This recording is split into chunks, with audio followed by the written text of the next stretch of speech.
जंग के बीच ईरानी सेना की बड़ी तैयारी देखने को मिली है। ईरानी सेना का कल से बड़ा युद्धाभ्यास हो रहा है। सैन्य अभ्यास को इक्तदार 1402 नाम दिया गया है।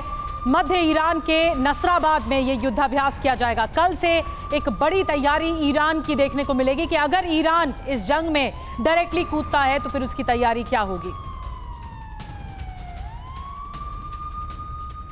और देखिए एक और बड़ी खबर, इजराइल की राजधानी तेल अवीव में दहशत हवाई हमलों के चलते लगातार यहां पर एयर रेड सायरन बज रहे हैं। बेन गुरियन एयरपोर्ट पर आवाजाही बंद है। 2 मिसाइल अटैक के बाद आवाजाही रोकी गई है। तस्वीरें जरा आप देखिए, तेल अवीव जो कि आर्थिक राजधानी है इजराइल की, वहां पर किस तरह से लगातार हवाई हमले हमास की तरफ से हो रहे हैं। आप जरा आवाज भी सुनिए।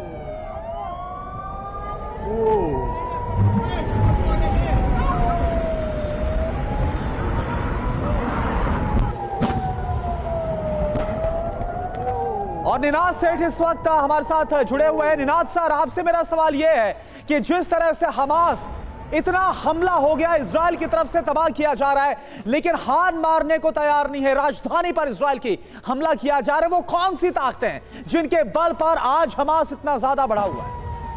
देखिए, हमास के पास 3 ताकतें हैं।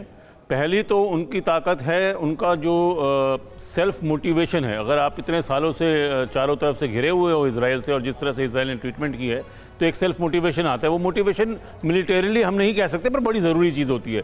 दूसरा, उनके पास जो रॉकेट्स हैं, उसका जो उनके पास भंडार है रॉकेट्स का, उसके सोर्सेज काफ़ी हैं। मैं तो कहूँगा कि चाइनीज़ रॉकेट्स अगर मिले वो भी मेरे को सरप्राइज़ नहीं होगा। और लास्ट में मैं कहूँगा कि उनके पास एस्केप रूट्स हैं, उनके पास टनल्स हैं, वो बच के रह के काउंटर अटैक कर सकते हैं। जी, और पर्दे के पीछे से सभी जानते हैं कि ईरान भी हमास की पूरी मदद कर रहा है। इस बीच एक और ब्रेकिंग न्यूज़ है। सीरिया में अमेरिका का बड़ा हमला, ईरान समर्थित गुट पर अमेरिकी हमला हुआ है और अमेरिकी फोर्स ने की है जबरदस्त एयर स्ट्राइक। अमेरिकी बेस पर हमलों का लिया गया है बदला।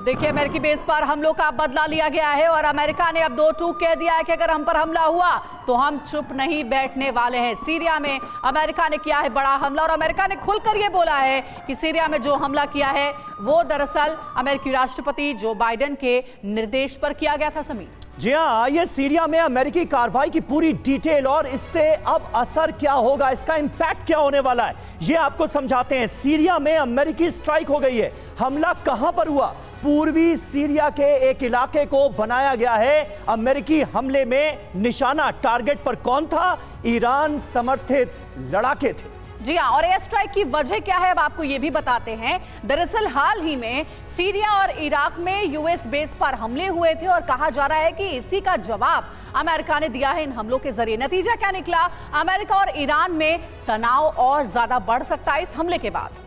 बिल्कुल, और ये तनाव लगातार बढ़ता हुआ हम देख रहे हैं। आशंका यह है कि अमेरिका ईरान टेंशन का असर इजराइल युद्ध पर भी पड़ेगा।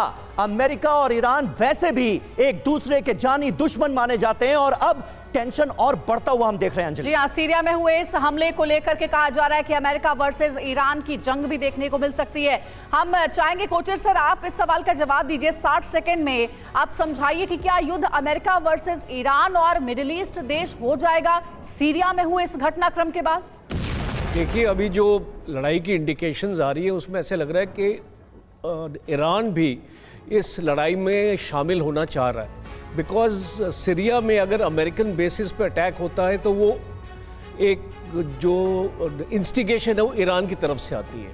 और हम ये देख रहे हैं कि जो हिजबुल्लाह का लेबनान में भी जो अटैक्स चल रहे हैं वो भी उसके पीछे भी ईरान है। तो और पीछे का अगर हम बैकग्राउंड देखें तो न्यूक्लियर डील में भी ईरान हट गया उसको पीछे और उसने साइन नहीं करी। तो ये क्लियर इंडिकेशन है, उसके ऊपर सैंक्शंस भी लगाए गए। तो उसके बावजूद हम ये देख रहे हैं कि एक गुट नया बन रहा है जिसमें ईरान, चाइना, रशिया और टर्की शामिल हैं। और ये एक फोर्स है जो आज यूनाइटेड स्टेट्स को थ्रेटन कर सकती है। मुझे लगता है आने वाले वक्त में आप देखेंगे ईरान और यूनाइटेड स्टेट्स की टेंशन और बढ़ेगी, और ये हम सॉर्ट उम्मीद भी लगा सकते हैं कि वहां पर भी अमेरिका के कुछ स्ट्राइक हो सकते हैं। बिल्कुल बिल्कुल, और ये टेंशन लगातार बढ़ती हुई हम देख भी रहे हैं।